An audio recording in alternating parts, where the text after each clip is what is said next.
bahkan dari berbagai tempat di luar negeri. Dan kita berterima kasih Prof. Muhtasyar Syamsuddin berkenan hadir membersamai kita. Eh, kita akan diantarkan bagaimana kalangan awam filsafat ini, bukan mahasiswa filsafat, nanti bisa tertarik untuk belajar filsafat lebih lanjut ya. Dan saya kira eh, tadi sudah dijelaskan kurikulum vitae Prof. Samsudin Muhtasar Samsudin, dan beliau ini menarik, berangkat atau dari Makassar, Sulawesi, dan kemudian sekarang Jawani, lebih Jawa dari saya barangkali. Jadi ini menarik ya, bagaimana belajar filsafat bisa mengantarkan ke peradaban lintas budaya, dan tentu saja ini menjadi bagian pelajaran kita. Prof. Muhtasar, ini semua juga teman-teman, baik panitia, pembicara, dan juga peserta beragam dari latar belakang ilmu, keagamaan, budaya, dan lain sebagainya. Oleh karena itu, ini kita anggap pesantren inklusif, pesantren dalam rangka mencari ilmu. Ah, Kalau hidayah itu Allah sendiri yang akan memberikan. Dan dengan tema seri paradigma ilmu pengetahuan dan metode riset, maka eh, hari ini adalah hari pertama dari seri tersebut. Oleh karena itu, nanti selama Selasa, Rabu, Kamis, Jumat, Sabtu, dan Ahad itu akan digali satu perspektif tentang paradigma ilmu dan metode riset dari berbagai mazhab dan ataupun juga kelas. Nah, fenomenologi mungkin bagian dari kualitatif, tetapi kan menampaknya ke depan mungkin metode dan teknik-tekniknya perlu kita bahas sendiri, sehingga nanti juga eh, pengenalan-pengenalan tentang fenomenologi. Ada lagi juga penelitian partisipatoris, itu juga alternatif-alternatif dari pendalaman yang biasanya kita kenal dengan kuantitatif atau kualitatif gitu ya. Saudara sekalian yang berbahagia, Alhamdulillah peserta kita yang daftar itu 280-an, dan tetapi hari ini sedang eh, nambah dari 78, nanti mudah-mudahan terus berlangsung. Sekali lagi kami ucapkan terima kasih atas sedekah ilmu dan berbagi pengalaman Prof. Muhtasar Samsudin. Selanjutnya kami persilahkan, ini Mas Yudo ini adalah mahasiswa S3 yang akan memandu dalam sebagai moderator sampai nanti penutupan. Terima kasih sekali lagi. Selamat belajar bagi kita semua, dan kita akan tentu mendapatkan ilmu dan manfaatnya, serta bagi semua peserta yang nanti hadir, lebih dari 80% akan mendapatkan sertifikat, mungkin bisa dipakai untuk nambah kurikulum vitae, tetapi lebih dari itu adalah ilmunya sendiri memperkuat untuk kita terus belajar. Demikian, terima kasih sambutan singkat kami. Assalamualaikum warahmatullahi wabarakatuh. Waalaikumsalam warahmatullahi wabarakatuh. Baik, Ya, terima kasih langsung ya, Mas Prof. Baik. Judo. Ya, silakan monggo Prof. Mukasar. Langsung ya. Oke. Baik, Saya Prof. share, ya, saya share dulu materinya. Mudah-mudahan bisa jelas terlihat. Gimana Mas Judo? Udah kelihatan ya? Ya, Kelihatan sudah Prof. Prof, di kami sudah Jelas. terlihat. Nah, itu juga menggunakan judul sebagai pengantar filsafat. Karena saya jangan sampai tidak mengerti bahwa Bapak Ibu sekalian yang hadir di dalam pertemuan Zumiyin dan Zumiyat, kita dipertemukan oleh Tuhan, oleh Allah, melalui meeting online dengan difasilitasi oleh menggunakan platform Zoom. eh, akan saya mulai dengan memberikan pengantar kepada istilah filsafat itu sendiri. Saya khawatir jangan-jangan filsafat itu yang ngerti saya aja di antara kita sehingga nggak nyambung. Nah, maka perlu saya berikan batasan. Apa sih sebenarnya yang kita maksudkan dengan filsafat ini? Yang kira-kira bisa menyambungkan pengertian kita, menyambungkan pengetahuan kita yang berbeda atau berasal dari berbagai macam latar belakang pengetahuan dasar gitu ya. Mungkin di sini ada yang dari pengetahuan yang berbasis agama, ada juga yang berbasis sosial, ada yang berbasis ilmu ilmu keteknikan, ilmu kesehatan. Semua itu secara paradigmatik berbeda. Nah, oleh karena itu kita perlu mengerti juga nanti apa sih yang kita maksudkan dengan ilmu. Lalu apa itu hubungannya dengan filsafat? Nah, karena itu saya langsung mau ke sini, ke slide yang menunjukkan tingkat-tingkat pengetahuan. Bapak Ibu sekalian, kalau kita belajar epistemologi, epistemologi yang berarti teori tentang pengetahuan, yang mengajarkan kita tentang apa itu kebenaran, bagaimana memperoleh pengetahuan, apa sifat pengetahuan yang kita miliki, apakah pengetahuan ini bersifat abstrak atau bersifat konkret, ataukah pengetahuan kita itu nyata, real, itu semua jenis-jenis pengetahuan atau sifat-sifat pengetahuan yang diterangkan oleh epistemologi. Nah, Bapak Ibu sekalian, kita lihat di dalam epistemologi itu ada tingkat-tingkat pengetahuan. Ya, tingkat pertama disebut dengan pengetahuan biasa. Pengetahuan biasa itu mengandalkan common sense. Common sense atau pendapat umum, pandangan umum, ya. Pandangan umum, common sense itu diperoleh dari pengalaman sehari-hari atau interaksi kita dengan masyarakat. Jadi menjadi pengetahuan umum yang kemudian kita uji kebenaran dan kesalahannya untuk kemudian disepakati bersama tanpa memerlukan alat bantu, tanpa memerlukan alat ukur, tanpa memerlukan alat atau instrumen laboratorium. Ya, semua kita tahu bahwa matahari terbit dari timur dan terbenam di barat. Ini adalah pengetahuan sehari-hari yang tidak terbantah lagi. Kita sepakati ya. Kita peroleh secara langsung. Itu kita sebut dengan pengetahuan biasa atau common sense. Tapi pada tingkat yang kedua, kita semua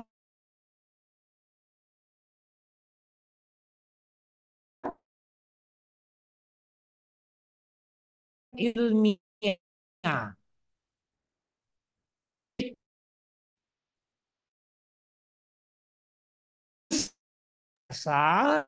Prof, suaranya kurang begitu bagus. Ditentukan oleh alat.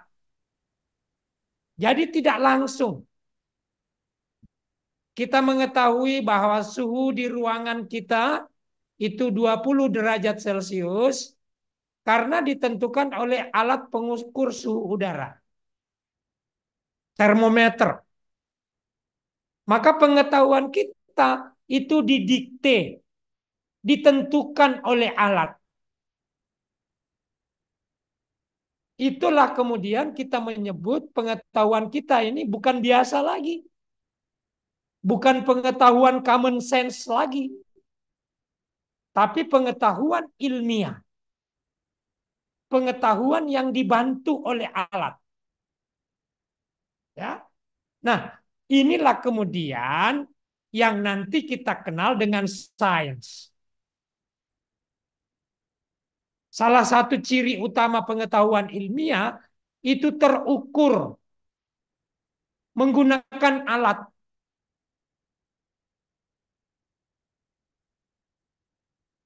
Belum lama ini, 2 hari atau sehari yang lalu, kita mempunyai pendekatan yang berbeda di dalam memperoleh pengetahuan kapan awal Ramadan. Ada 2 pendekatan ilmiah yang berbeda. Pendekatan pertama disebut dengan ro'yu atau melihat hilal, ro'yul hilal. Menggunakan atau mengandalkan pandangan empirik mata. Tapi ada juga yang menggunakan pendekatan hisab, perhitungan. Dengan menggunakan logika, rasio. Nah, ini semua menunjukkan bahwa pengetahuan kita itu memang bertingkat-tingkat, berjenjang. Ya. Ilmu pengetahuan yang kita raih, yang kita dalami, yang kita pelajari di universitas, atau adik-adik yang di sekolah itu terkelompok menjadi pengetahuan IPS, menjadi pengetahuan IPA, semuanya itu adalah pengetahuan ilmiah.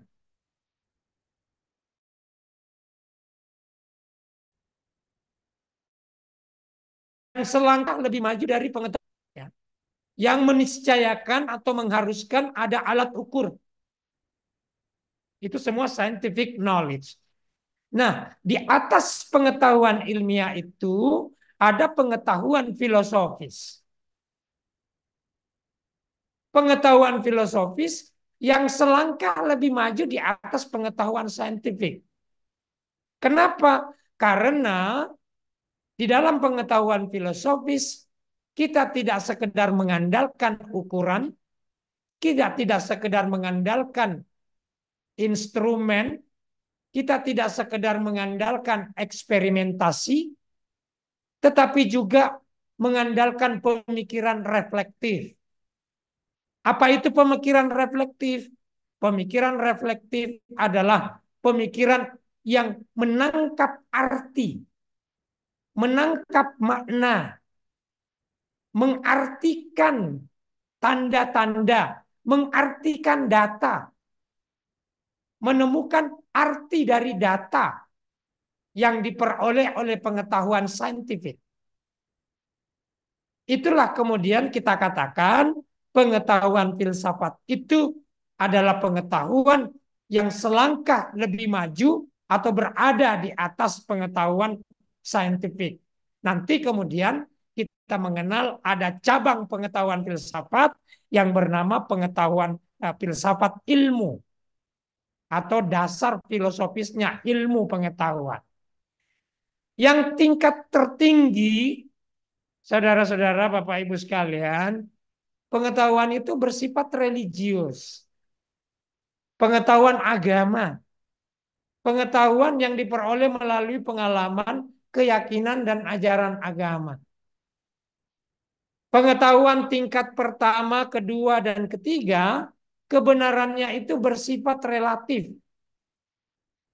Dapat berubah-ubah kapan dan di mana saja. Tergantung pada kebutuhan manusia. Sedangkan kebenaran yang pengetahuan yang terakhir, pengetahuan religius, itu bersifat absolut mutlak.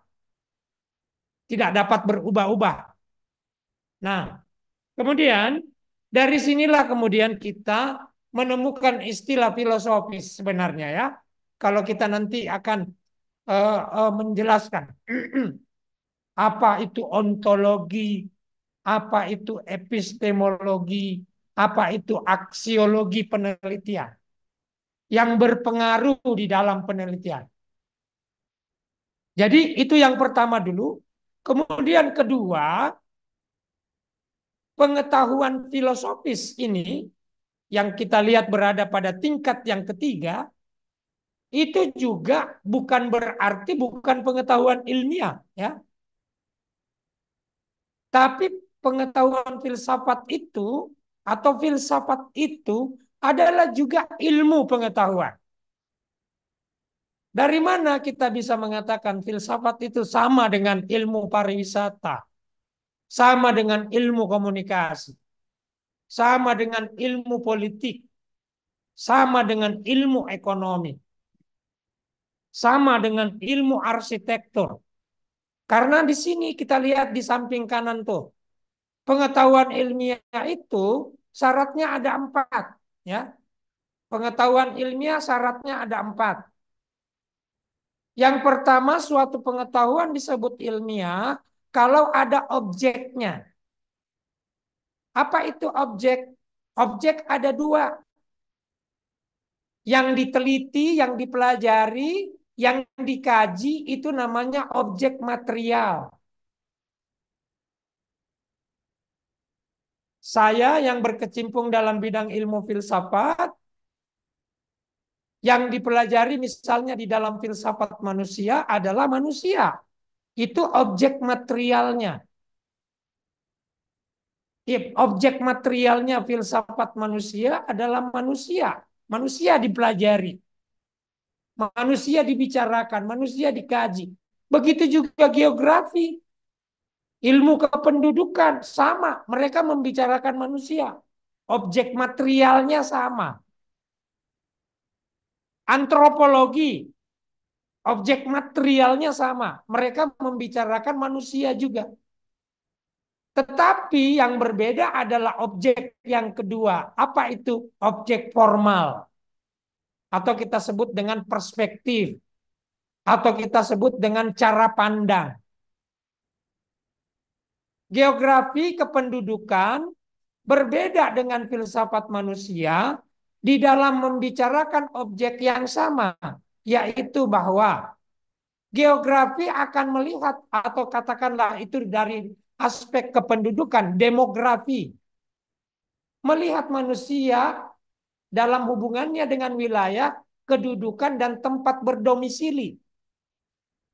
Sedangkan dari filsafat manusia, manusia dibicarakan dari perspektif filosofis. Artinya apa? Pendekatannya fundamental. Pendekatannya bersifat sangat-sangat komprehensif. Sama dengan pengertian filsafat sebagai pemikiran yang fundamental. Ilmu yang membicarakan objeknya secara radikal. Maka dengan perspektif itulah kemudian filsafat dan geografi berbeda. Filsafat dan psikologi berbeda. Psikologi membicarakan manusia juga, tetapi dari perspektif kejiwaan. Jadi sekali lagi, sama objek materialnya ilmu itu, tetapi ya, pasti berbeda di dalam objek formalnya. Cara memandangnya. Itu syarat pertama. Pengetahuan disebut sebagai science. Sebagai scientific knowledge. Kalau dia memiliki objek. Yang kedua, pengetahuan itu disebut ilmiah kalau bermetode. Ada metodenya. Tadi pengetahuan biasa nggak ada metodenya. Maka tidak bisa nggak layak disebut sebagai pengetahuan ilmiah. Kita sebutlah misalnya, kita sangat paham apa itu metode yang disebut dengan cara meneliti, cara mempelajari. Ada cara yang disebut dengan induktif, ada cara yang disebut dengan deduktif, ada cara yang disebut dengan bersifat kualitatif, ada cara yang bersifat kuantitatif. Semua ini pendekatan atau metode. Kalau pengetahuan itu tidak memiliki metode, maka tidak bisa disebut sebagai pengetahuan ilmiah. Nah, yang ketiga, pengetahuan itu sistematis, pengetahuan ilmiah itu. Kalau tidak sistematis, maka dia tidak bisa disebut sebagai pengetahuan ilmiah. Bagaimana dia sistematis? Ada sistem, ada berbagai macam unsur yang berbeda di dalam suatu pengetahuan tertentu, tetapi merupakan satu kesatuan yang saling berhubungan. Misalnya, prinsip kesesuaian antara objek yang diteliti dengan metode yang digunakan. Itu harus sinkron. Supaya pengetahuan itu bersifat sistematis. Gitu ya. Kalau tidak ada kesesuaian, tidak ada kesatuan antara unsur-unsur yang berbeda di dalam pengetahuan, maka tidak sistematis. Dan karena itu tidak dapat disebut pengetahuan ilmiah. Yang terakhir, pengetahuan ilmiah itu kebenarannya bersifat universal. Ini nih. Kebenaran ilmiah itu tidak ditentukan oleh seorang individu. Tidak ditentukan oleh seorang presiden. Tidak ditentukan oleh seorang manusia. Tetapi oleh komunitas ilmiah. Yang dengan langsung menghasilkan kebenaran yang bersifat universal. Ya. Jadi bisa kita katakan kebenaran di dalam pengetahuan ilmiah itu adalah kebenaran yang bersifat umum. Yang kemudian bisa kita katakan ditentukan oleh objeknya. Benar objektif. Kebenaran itu oleh satu orang. Atau kebenaran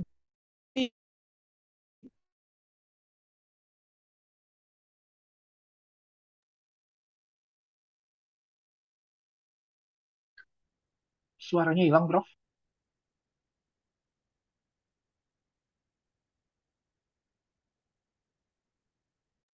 Mungkin sinyalnya ya, Sepertinya gitu, Chris. Prof. Oke, kita tunggu sebentar. Mungkin videonya di off. Iya, nanti saya informasikan.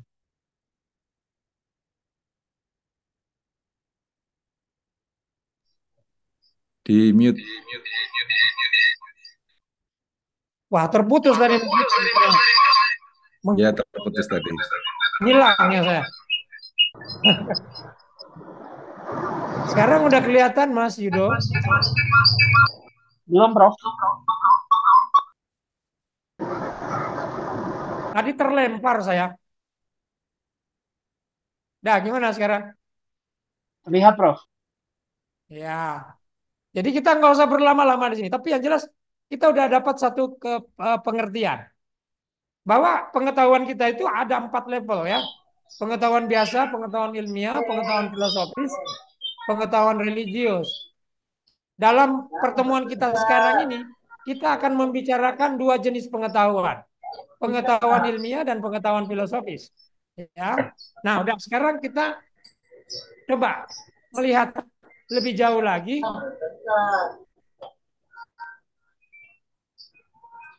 Ini, apa perbedaan filsafat dan sains? Apa perbedaan filsafat dan ilmu? Sebelum nanti kita menggunakan istilah ontologi, epistemologi, dan aksiologi dalam penelitian. Sangat jelas ya, ilmu itu terbatas wilayahnya pada alam empiris. Ya. Apa itu alam empiris? Alam yang terlihat, alam yang terukur, alam yang teralami, terasakan, tereksperimentasi. Ya, ilmu itu selalu berangkat dari pertanyaan bagaimana, bagaimana atau mengapa, apa sebabnya, apa sebabnya hujan turun, apa sebabnya besi memuai, apa sebabnya air mendidih, apa sebabnya. Itu pertanyaan-pertanyaan ilmiah. Bagaimana itu lautan? Bagaimana itu eh, eh, bangunan bangunan Borobudur, Candi Borobudur, dengan menggunakan kata tanya bagaimana. Dengan kata tanya begini, ilmu pengetahuan akan memberikan gambaran atau deskripsi. Apa itu Ya. Dadar? Pertanyaan yang diawali dengan menggunakan kata atau ilmu yang menggunakan kata tanya bagaimana, itu akan menghasilkan pengetahuan yang disebut dengan pengetahuan deskriptif. Sedangkan yang mempertanyakan pengetahuan itu dengan kata tanya mengapa, ini akan menghasilkan pengetahuan yang kita kenal dengan pengetahuan kausal, sebab akibat. Jadi itu batasan ilmu. Sekarang kita masuk ke filsafat. Filsafat itu menemukan makna. Ya, menemukan kebenaran, hubungan logis, ide-ide dasar dari keyakinan atau konsep, ya, yang ada di dalam ilmu pengetahuan. Tapi jangan lupa tadi kita lihat bahwa filsafat itu adalah juga ilmu pengetahuan yang ada objeknya, bersifat sistematis, ada metode yang digunakan di dalamnya, dan juga kebenaran dalam filsafat, kebenaran universal. Oleh karena itu, filsafat adalah sains.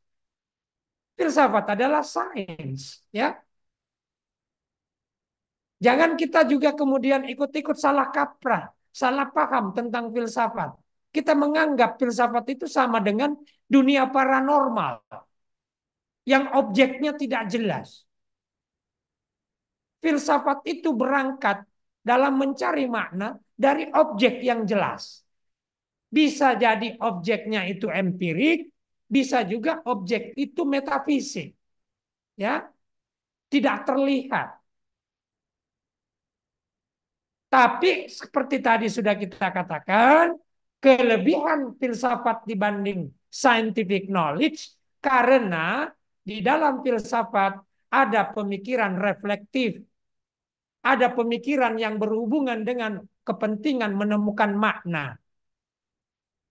Oleh karena itu, di dalam filsafat selalu diajukan pertanyaan apa yang menghasilkan pengetahuan yang bersifat esensial, esensi, hakiki, ya. Nah, mudah-mudahan dari sini kita bisa menemukan pengertian. Oh, ternyata karena pengetahuan filsafat itu bersifat esensial, mendalam, maka filsafat itu disebut juga sebagai pengetahuan yang hakiki. Pengetahuan yang berkepentingan menemukan hakikat. Nah, yang sebenarnya kita bisa menggunakan kata yang lebih populer dari sekedar hakikat. Kita sebutkan hakikat itu dengan esensi atau substansi.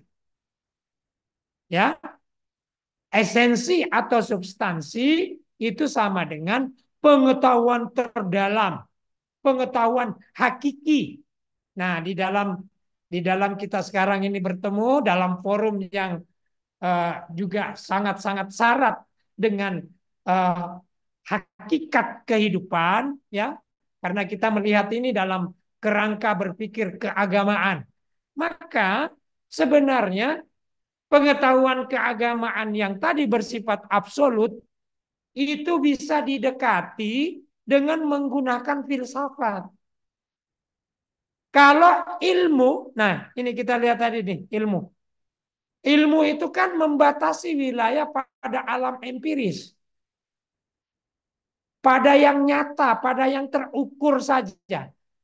Nanti ada paham yang disebut materialisme dan positivisme. Ini masuk di dalam aliran pemikiran ilmiah. Yang lebih jelas lagi mengatakan bahwa ilmu pengetahuan itu adalah materi. Yang kemudian melahirkan teori pengetahuan Darwin. Evolusionisme Darwin.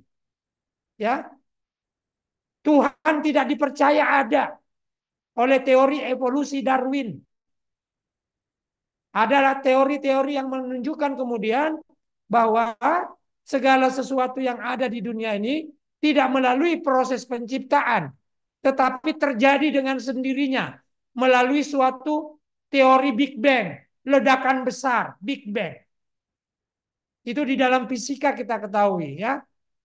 Nah, ilmu itu atau sains itu hanya berbicara pada level objek pengetahuan yang terukur, terlihat, tercandra. Maka sangat jauh untuk mendekati yang namanya pengetahuan hakiki, pengetahuan esensial, pengetahuan substansial. Itulah sebabnya filsafat diperlukan oleh penelitian ilmiah agar supaya dapat menemukan kebenaran yang betul-betul dicari oleh manusia itu. Kebenaran yang mendekati loh ya. Karena kita cuma menggunakan filsafat itu juga sebagai alat untuk menemukan kebenaran yang komprehensif. Bukankah di situ juga di dalam ilmu pengetahuan ada upaya untuk menghadirkan kebenaran yang menggunakan pendekatan yang bersifat integral atau integratif, yang bersifat abstrak dan yang bersifat konkret itu dijadikan satu supaya kebenaran itu bersifat komprehensif. Bapak Ibu sekalian, para hadirin Zumiyin dan Zumiyat, sudah sangat jelas bahwa pengetahuan yang kita peroleh dalam sains yang menggunakan panca indera itu sangat terbatas. Sangat terbatas. Bahkan karena keterbatasan panca indera kita ini, maka seringkali kita menemukan pengetahuan yang palsu. Kita tertipu oleh penglihatan kita, oleh pendengaran kita, oleh kita yang sehingga pengetahuan yang tidak utuh. Ya, contohnya apa? Contohnya kita lihat ilmuwan yang satu berbeda pendapat dengan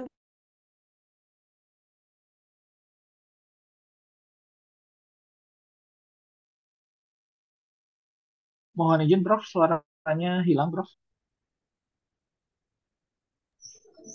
Kayaknya terlempar lagi. Terlampar lagi ya. Baik, kita tunggu dulu ya, Bapak Ibu. kapan mulai Ramadan itu menggunakan pendekatan yang berbeda dengan pendekatan yang digunakan oleh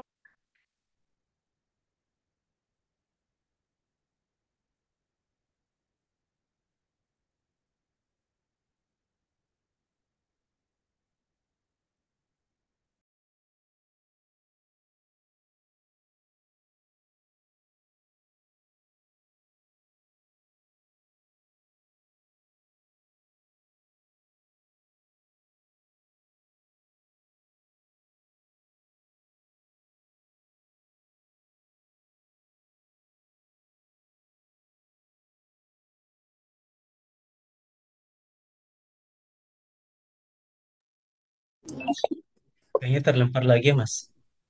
Ya, sudah saya WA juga. Prof. Makassarnya.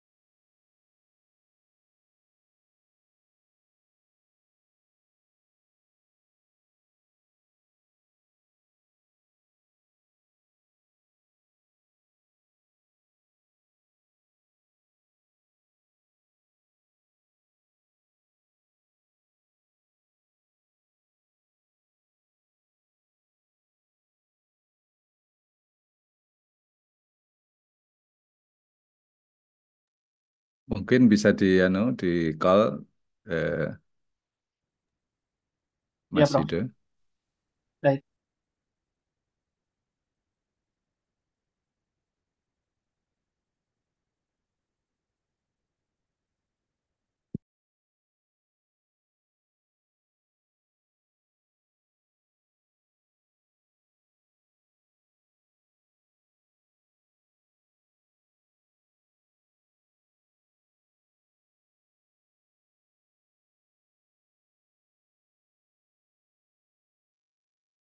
Wah, iya ini.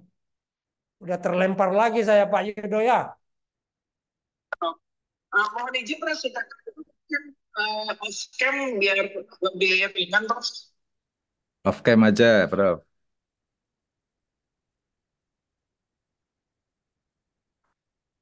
Udah. Baik Prof. Izin saya matikan ya, Prof.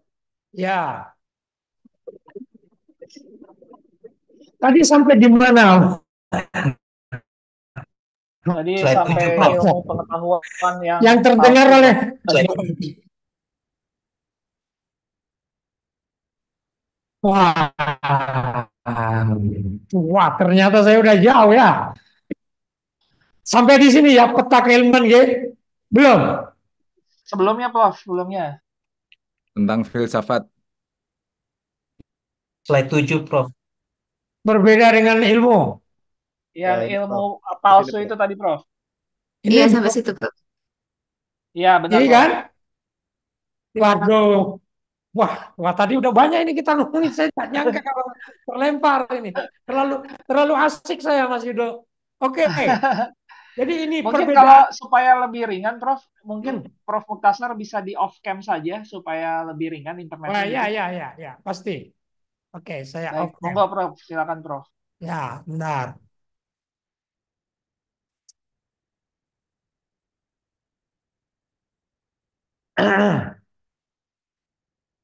Oke, jadi kita kembali ke sini deh. Ilmu dan filsafat berbedanya secara sederhana kita lihat dari pertanyaan yang diajukannya. Ilmu itu mengajukan pertanyaan selalu dengan kata tanya bagaimana atau paling tidak mengapa.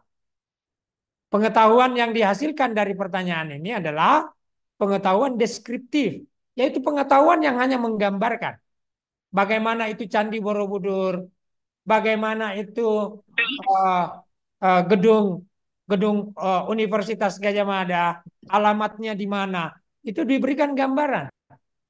Alamatnya di Bulak Sumur, ya terdiri atas 18 fakultas. Itu pengetahuan deskriptif tentang kampus UGM.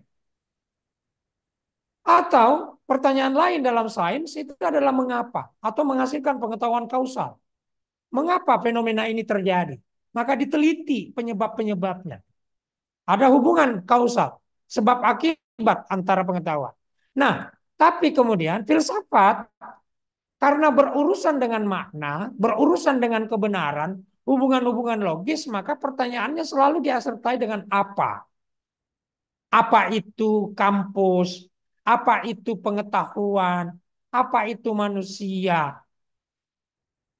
Juga terkait dengan kemananya atau tujuannya, normatifnya, normanya. Kemana itu? Sehingga menghasilkan pengetahuan normatif. Ya. Nah, saya kira itulah dua hal yang menjadi catatan penting perbedaan antara ilmu dan filsafat. Tetapi keduanya bertemu dalam satu istilah filsafat ilmu. Nah, ini filsafat ilmu. Mengapa penelitian ilmu-ilmu itu memerlukan filsafat? Diwakili oleh filsafat ilmu. Coba kita lihat di situ ada pengertian filsafat ilmu itu atau dasar filosofis ilmu pengetahuan, dasar filosofis pengetahuan ilmiah, yaitu sebuah filsafat to elucidate the elements, unsur-unsur involved in the process of scientific inquiry.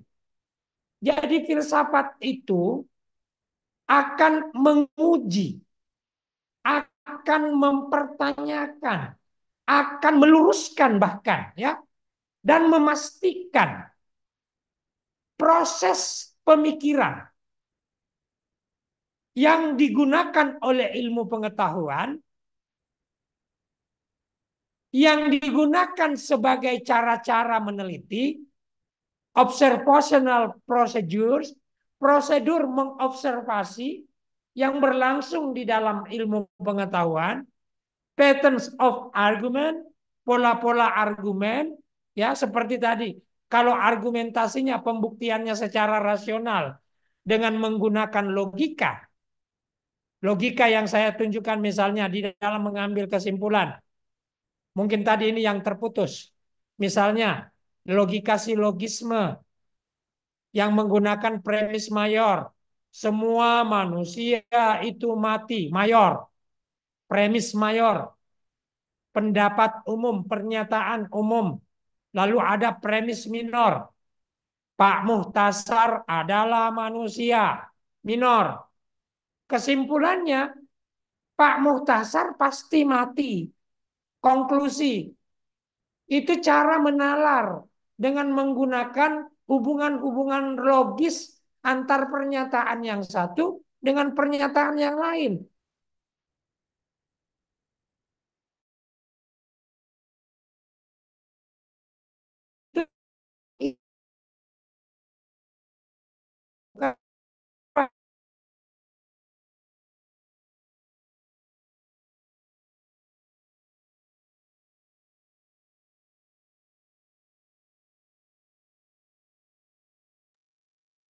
Suaranya hilang lagi, Prof. Tentu oleh filsafat. Bagaimana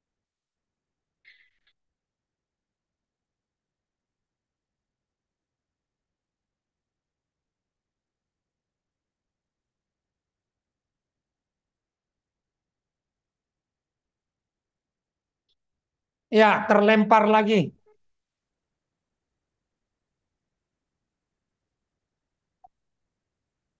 Sudah nyambung lagi Mas Yudo.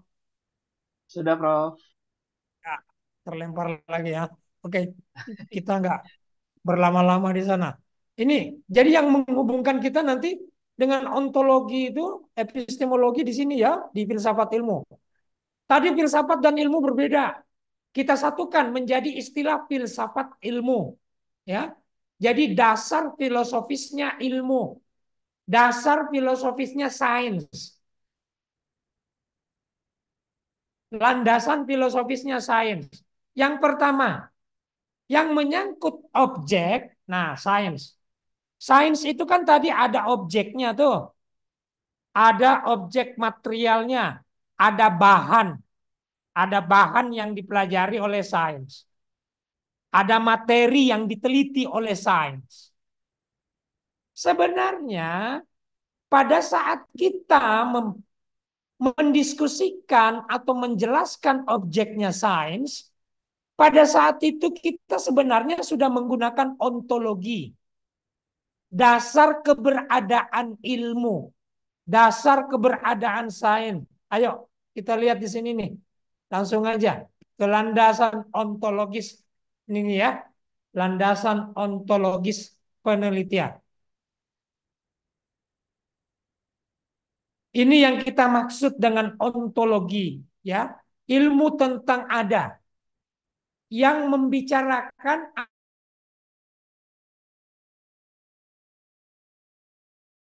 yang seperti apa? Misalnya, Bapak Ibu sekalian, Tuhan itu keberadaannya goib. Goib. Dia ada dalam dunia goib. Setan, malaikat, semuanya berada dalam dunia goib. Ya. Jadi filsafat menjelaskan suatu keberadaan menurut sifatnya. Sifatnya goib. Tuhan itu ada. Malaikat itu ada. Tapi sifatnya goib. Itu tugasnya ontologi. Yang menjelaskan keberadaan objek ilmu-ilmu. Nah coba. Mohon maaf nih. Ilmu agama. Objeknya ilmu agama apa? Salah satu di antaranya ilmu agama membicarakan tentang Tuhan kan? Membicarakan tentang nabi, membicarakan malaikat, membicarakan hari akhirat.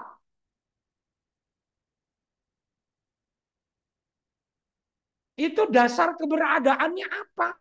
Sifat beradanya bagaimana? Ah, itu dibicarakan oleh yang namanya ontologi. Jangan salah paham. Ontologi tidak hanya berbicara tentang ada yang goib, tetapi tadi teori evolusi Darwin yang tidak percaya Tuhan, yang hanya percaya pada materi. Makanya manusia dikatakan sebagai perkembangan dari kera, dari monyet, dengan menggunakan teori evolusi yang berangkat dari materi, partikel. Itu adalah paham keberadaan yang bersifat materialistis. Nah, itu ontologi menjelaskan bahwa paham yang demikian adalah paham materialisme yang hanya percaya pada materi, yang hanya percaya pada sesuatu yang terlihat. Itu adalah paham materialisme. Dan tugas ontologi yang memberikan penjelasan bahwa teori evolusi Darwin itu berbasis pada materi. Teori ilmu agama itu berbasis pada immaterialisme, immateri.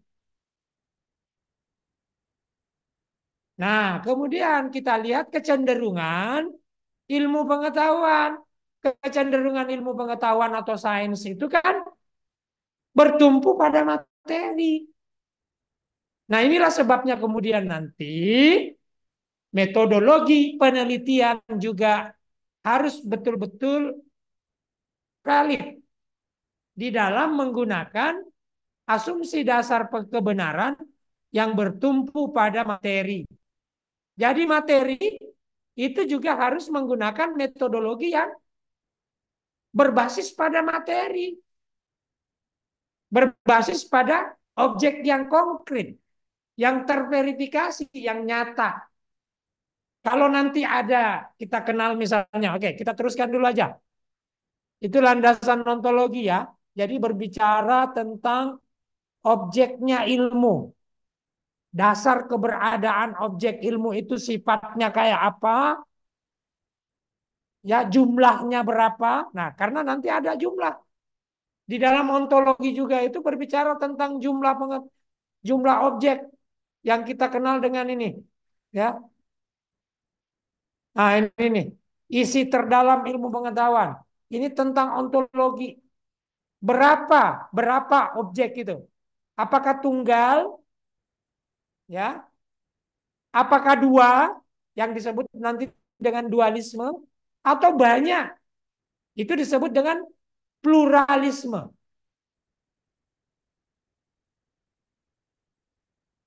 Jadi intinya ontologi ilmu itu berkaitan dengan keberadaan ilmu, keberadaan objek ilmu. Keberadaannya berapa? Keberadaan sifatnya bagaimana? Lalu kemudian juga ada hubungan, ya, hubungan. Nah, pola hubungan. Bagaimana hubungannya? Coba ada kita kenal nanti dengan multidisipliner. Antropologi bekerja sama dengan ilmu kesehatan masyarakat, ya, itu bisa nanti disebut sebagai sebuah ilmu yang transdisiplin yang membicarakan satu objek yang sama tetapi menggunakan perspektif yang berbeda-beda, beragam. Itu urusannya ontologi ya, ontologi ilmu. Oke, terus kita karena keterbatasan waktu, mari kita lihat ke epistemologi. Apa itu epistemologi? Epistemologi teori tentang pengetahuan. Ilmu yang membahas masalah pengetahuan. cabang dalam filsafat yang mempertimbangkan sifat, asal, dan batas-batas pengetahuan. Apa gunanya ini epistemologi dalam penelitian? Mengatur cara kita memperoleh pengetahuan tentang realitas yang diteliti. Saya ulang sekali lagi, Bapak Ibu, mengatur cara kita memperoleh pengetahuan tentang realitas yang diteliti. Kalau kita menggunakan panca indera, nah, panca indera, langsung saja kita ke sini. Langsung saja kita ke sini. Itu disebut dengan empirisme. Ya, coba di dalam epistemologi ini kita berbicara tentang bagaimana memperoleh pengetahuan, sumber pengetahuan, sifat pengetahuan. Kalau kita mengandalkan panca indera, maka kita termasuk penganut empirisme. Menganggap pengalaman penginderaan atau pengalaman itu sebagai sumber utama pengetahuan. Yang tidak melalui pengalaman, yang tidak dapat dicandra, tidak dapat dilihat, tidak dapat didengarkan, tidak dapat dirasakan oleh penganut empirisme tidak benar. Itu salah. Sekarang kita masuk ke rasionalisme. Apakah semua penelitian bersandarkan pada empiri? Enggak juga. Penelitian itu juga boleh rasional. Menggunakan relasi-relasi logika di dalam menjelaskan temuan-temuan penelitian. Yang nanti kita kelompokkan menjadi pendekatan yang bersifat kualitatif.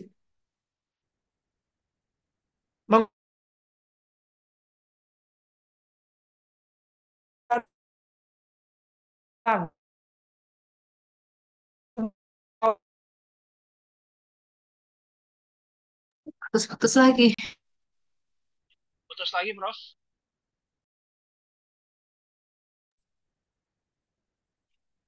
Putus lagi, Prof.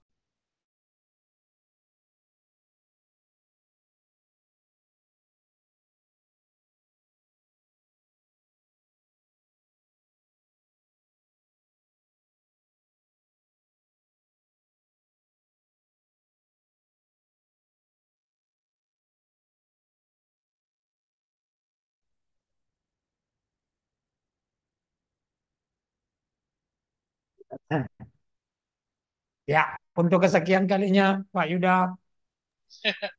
Siap, Prof. Oke. Sampai di sini ya.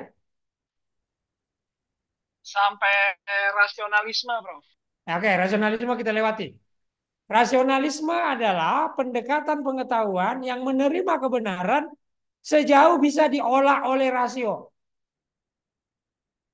Tidak peduli apakah dapat dilihat atau tidak dilihat, dapat didengarkan atau tidak didengarkan, tetapi dapat diterima oleh akal. Itu rasionalis. Ya. Dan itu ada di dalam pengetahuan. Nah sekarang, positivisme. Terlihat jelas ya Mas Yudo? Terlihat jelas, Prof. Nah, ini ada positivisme. Apa itu positivisme? Orang yang positivistik ya di dalam meneliti itu menggunakan tadi kebenaran yang bersifat objektif, harus dapat diukur.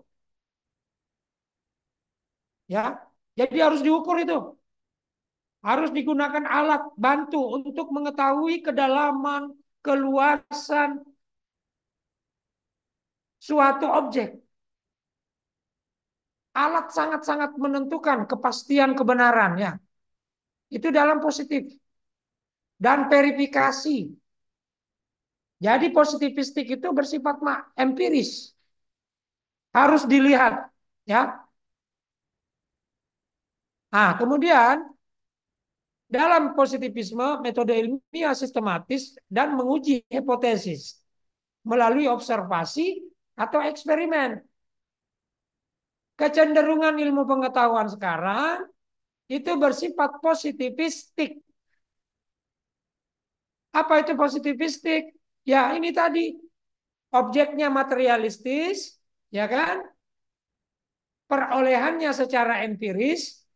Empiris berarti bisa dilihat, bisa diukur, ya, bisa didengarkan, dirasakan gitu. Dan melalui observasi dengan cara atau eksperimen gitu. Kalau nggak bisa dieksperimen, nggak bisa dibawa ke laboratorium, bagi positivisme itu nggak benar. Itu pasti salah. Nah, kecenderungan pengetahuan sekarang itu dipengaruhi oleh paham positivisme. Yang semuanya udah ada di dalam. Ada teori materialisme, ada empirisme, ya. Di sana ada kemudian verifikasi, meniscayakan instrumentasi dan lain sebagainya. Itulah sains yang sekarang. Sehingga sehingga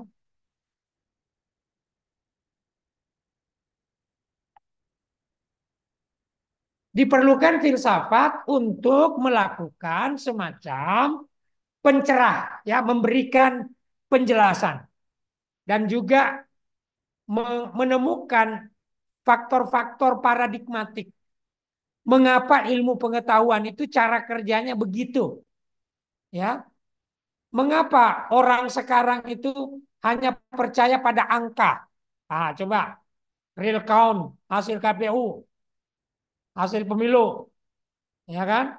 Di sana juga orang mengenal dua istilah. Survei bersifat kuantitatif, ada juga survei yang kualitatif. Tapi yang lebih mengemuka sekarang yang kuantitatif. Yang dihadirkan, direpresentasikan melalui angka. Statistik, ya. Karena dianggap bahwa representasi angka melalui data, melalui angka, itu lebih pasti. Ini paham positivisme.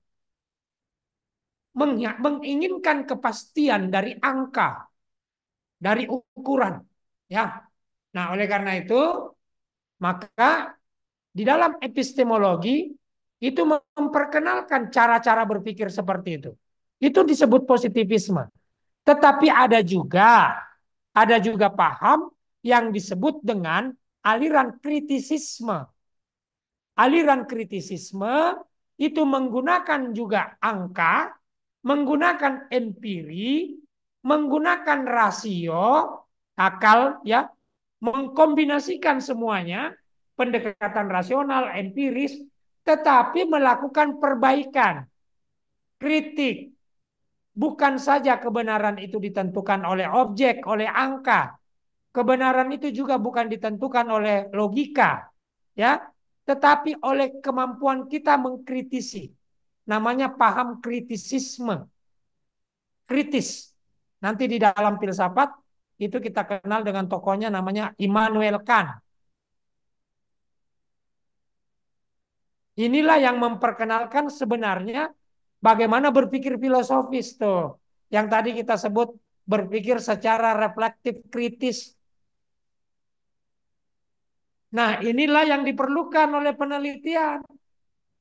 Beberapa di antaranya kita perkenalkan penelitian atau pendekatan filsafat itu setidak-tidaknya dengan pendekatan yang ada di dalam ilmu sosial, misalnya, ya, etnografi dari ilmu budaya. Ada hermeneutika. Hermeneutik itu ilmu tafsir. Hermeneutik, ilmu tafsir itu juga bukan cuma dari filsafat. Bukan juga dari semata-mata dari ilmu agama. Hermeneutik juga ada di dalam ilmu-ilmu sosial. Dan juga ilmu-ilmu eksakta. Terutama apa? Teknik arsitektur. Atau semua ilmu teknik yang berhubungan dengan keseimbangan, keselarasan, keserasian, estetika.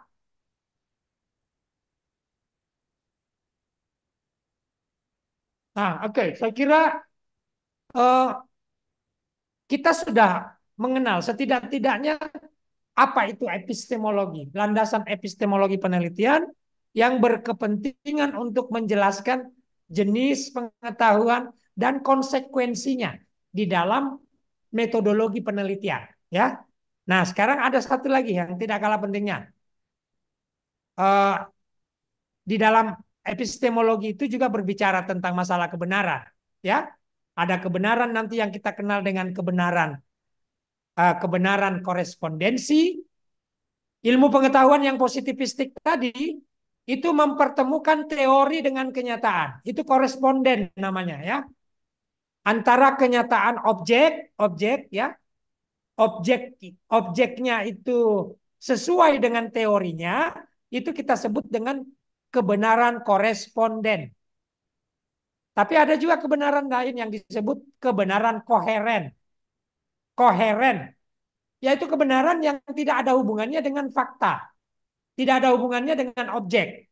Tapi antara teori yang satu, atau antara dalil yang satu dengan dalil yang lain itu sesuai.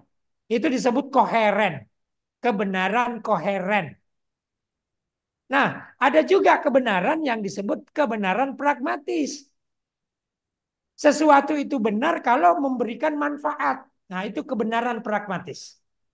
Oke? Nah, inilah yang dimaksud dengan epistemologi, yang membicarakan sumber pengetahuan, jenis pengetahuan, sifat pengetahuan, kebenaran, ya.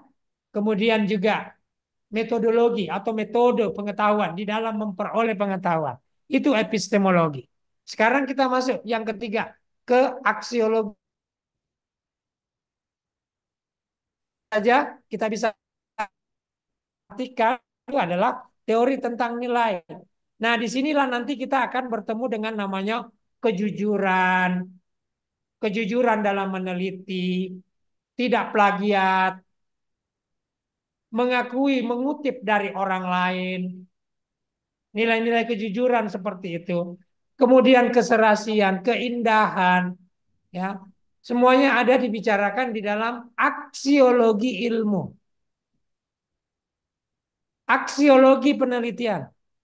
Peneliti harus jujur. Peneliti harus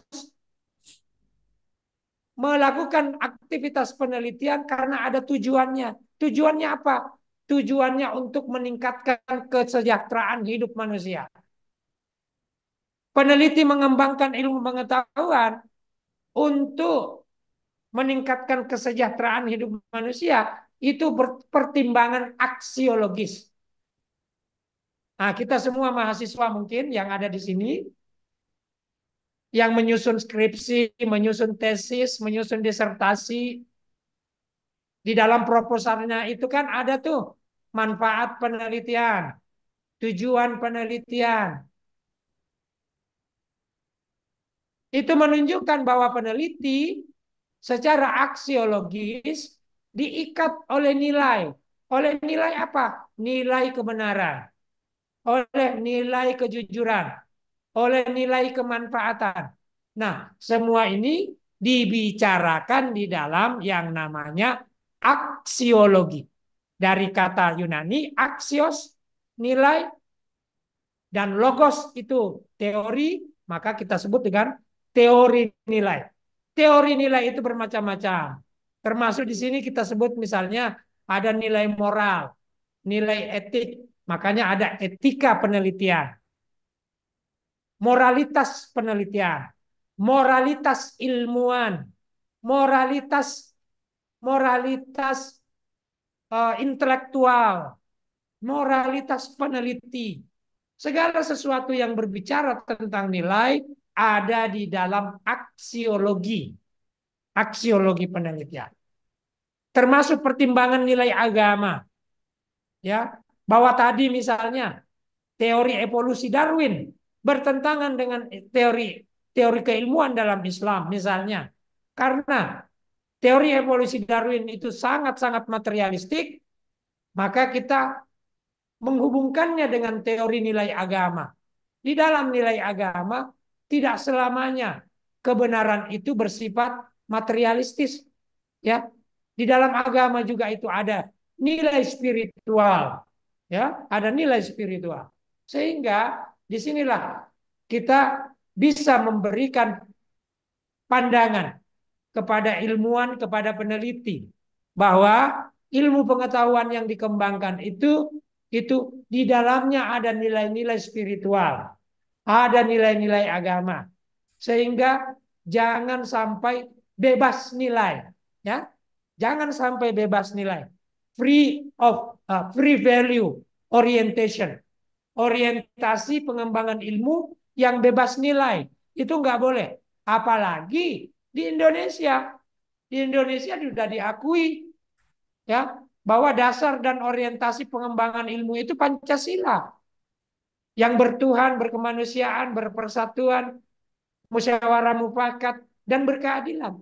Ilmu pengetahuan dan teknologi di Indonesia adalah ilmu pengetahuan yang berdasarkan pada nilai-nilai religius, sebagaimana nilai sila pertama, yang berdasarkan pada nilai-nilai kemanusiaan, ya kan? Sebagaimana sila kedua, yang memperhatikan pentingnya persatuan bangsa, seperti dengan sila ketiga, yang mengutamakan kedaulatan rakyat, sistem perwakilan, musyawarah mufakat, ya, di dalam mengambil keputusan, sila keempat, dan pengetahuan yang berkeadilan, sila kelima. Itu contohnya, maksudnya ilmuwan Indonesia kita semua ini, mahasiswa, siswa, ilmuwan, dosen, guru besar, semuanya terikat pada nilai. Nilai apa? Pancasila. Nah, ini semua dibicarakan pada apa? Aksiologi, ilmu pengetahuan, aksiologi penelitian di Indonesia, yaitu berdasarkan atau berorientasi pada nilai-nilai Pancasila. Saya kira sebagai pengantar begitu, Mas Moderator. Monggo kita kita diskusikan Baik. yang belum jelas atau mungkin ada yang tidak setuju. Kita bahas lebih lanjut dalam diskusi tanya jawab. Saya kembalikan ya ke Ya, baik. Dokter, silakan. Terima kasih Prof. Muktasar. Walaupun masih tersisa waktunya Prof sebenarnya, tapi tidak apa kita buka forum tanya jawab aja bagaimana Prof? Ya, monggo. Ya, baik. Terima kasih Prof. Muktasar atas paparannya. Nah, mungkin karena kita punya keleluasaan waktu yang cukup banyak nih teman-teman, apakah ada teman-teman yang ingin bertanya? Boleh diacungkan atau raise hand-nya mungkin.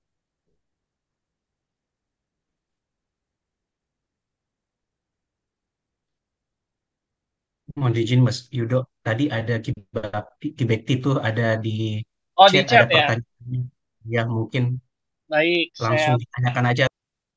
Oh, baik. Saya akan coba bacakan. Ada di chat Prof. Ya, ini saya bacakan dari Ki Bekti. Nah, Ki Bekti ini bertanya, mohon maaf buat Prof. Muktasar. Ya. Mohon dijelaskan mengapa terjadi perbedaan antara temuan Ki Ageng Selo nih Prof, menangkap petir atau tenaga listrik terbarukan di akhir abad 15 atau awal abad 16 yang kemudian yang berkembang kok malah mistisnya, sementara Benjamin Franklin menemukan listrik yang berkembang sampai sekarang mungkin lebih diakui. Nah, terima kasih atas penjelasannya Prof. Iya. Monggo Prof. Nah, oke. Baik, mari kita kembali melihat ini dulu. Peta keilmuan filsafat. Kelihatan, ya, Mas Yudo? Kelihatan Prof. Nah, untuk menjawab pertanyaan itu, mari kita perhatikan cabang pokok filsafat.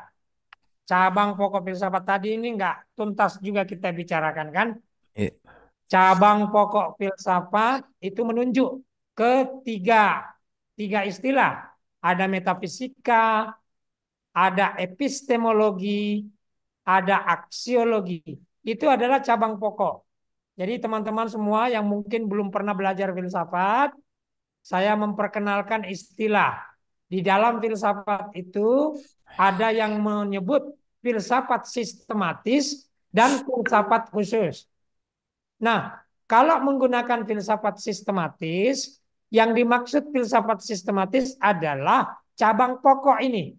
Metafisika, epistemologi, aksiologi. Ini kita kenal dengan filsafat sistematis. Tapi kalau kita mendengar istilah filsafat ilmu, filsafat ekonomi, filsafat ilmu politik, filsafat kebudayaan, itu semua filsafat khusus namanya. Ya, jadi bukan filsafat sistematis. Epistemologi, ontologi, aksiologi, metafisika itu sistematis.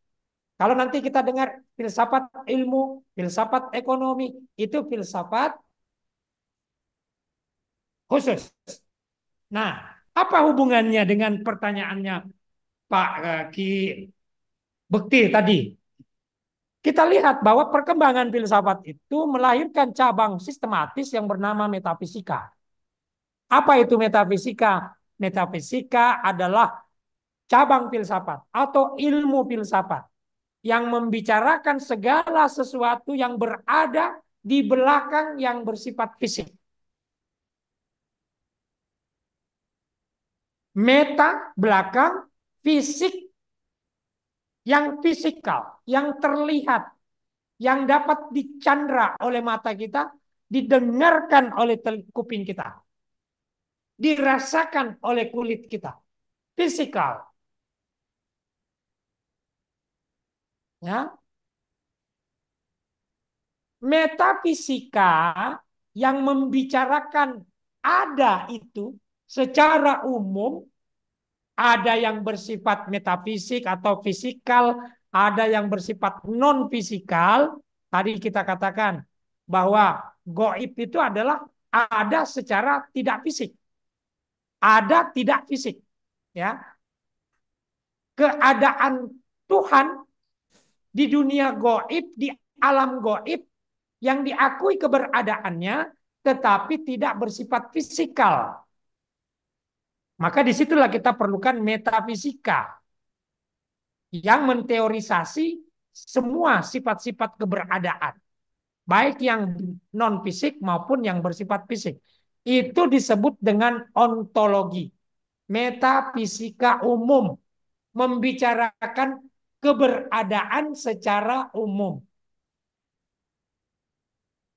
Nah,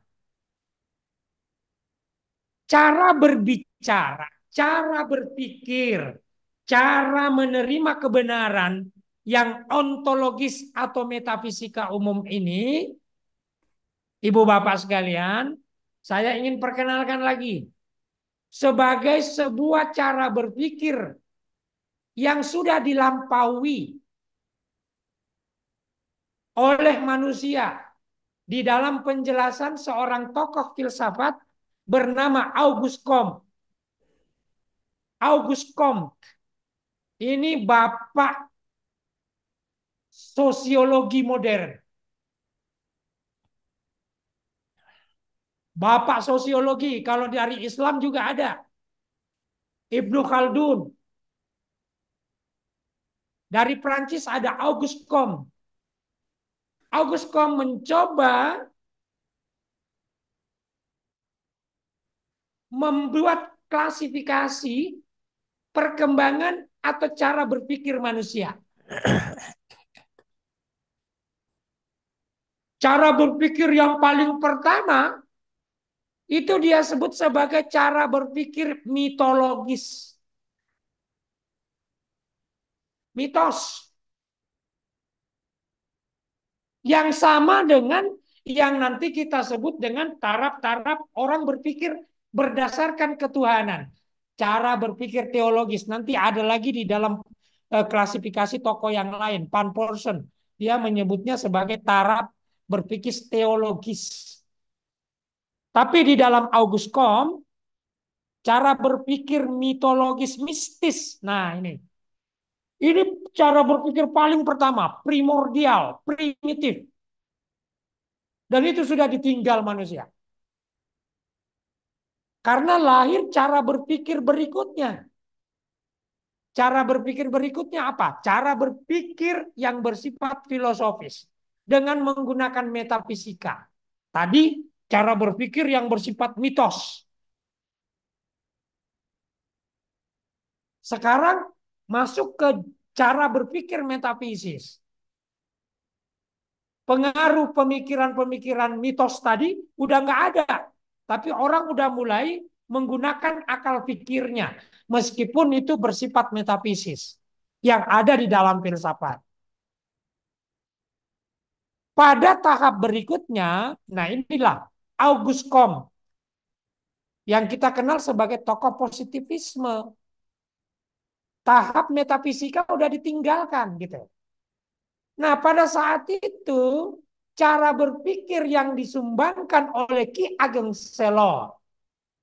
Nah, ini berdasarkan klasifikasi perkembangan pemikiran itu masuk dalam kategori antara mitologis dan metafisis dalam perspektif Auguste Comte. Jadi baru masuk di dalam dua tahap perkembangan pemikiran ini, Pak Bekti. Sedangkan penemu listrik ini adalah orang-orang yang sudah meninggalkan cara berpikir metafisis. Mereka yang sudah mau yang masuk pada cara berpikir ilmu pengetahuan. Cara berpikir ilmu pengetahuan yang disebut dengan cara berpikir positivistik. Dan inilah Auguste Comte yang paling dia dukung. Bahwa yang benar di antara tiga cara berpikir manusia itu adalah cara berpikir yang terakhir. Yang disebut dengan cara berpikir positivistik.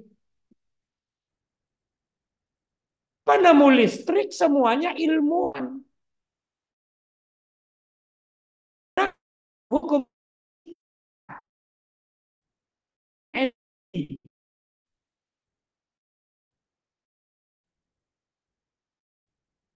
yang bersifat metafisis, yang bersifat non-fisik. Kebenaran positivistik adalah kebenaran yang ada materinya.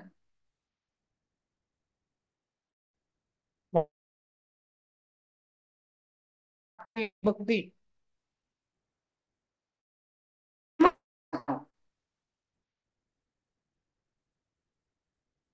Halo, masih nyambung ya Pak Yudo? Agak Prof. Nah, baik. Prof, maaf, saya mau mau enggak penjelasan lagi. Apakah Benjamin Franklin itu bisa menemukan listrik juga berasal dari pemikiran Ki Ageng Selo, Prof? Gimana? Bisa dibuktikan itu pemikiran Benjamin menemukan listrik itu? Makasih. Oke. Ya, Pak Ki Bekti, berdasarkan klasifikasi pemikiran tadi, kita bisa mengkelompokkan dulu bahwa Ki Ageng Selo itu masuk di dalam kelompok yang berpikir metafisis secara komprehensif, Pak. Dia tidak semata-mata menggunakan mata, tetapi